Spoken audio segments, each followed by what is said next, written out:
Grup musik Slank ikut dalam kampanye terbuka Ganjar Mahfud di lapangan Tegalega, Kota Bandung, Minggu 21 Januari. Dalam sambutan Slank sebagai band yang mendukung Ganjar Mahfud, sang vokalis Ahadi Wirasatriaji atau akrab disapa Kakak tidak banyak memberikan pernyataan. Lagu berjudul Orkes Sakit Hati pun menggema setelah Slank memberikan pernyataan.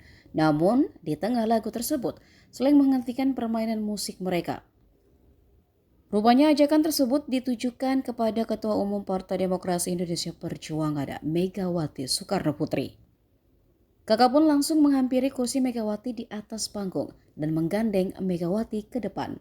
Megawati pun menyambut ajakan Slank. Megawati tidak bernyanyi, dia hanya berjoget mengikuti irama lagu Orkes Sakit Hati hingga selesai dan duduk kembali ke kursinya.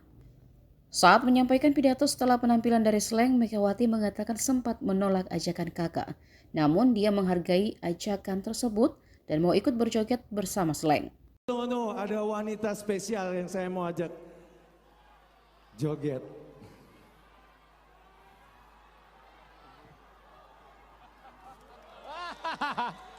Wah, Ibu, Kasih tepuk tangannya Bandung.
Download Tribun X sekarang, menghadirkan lokal menjadi Indonesia.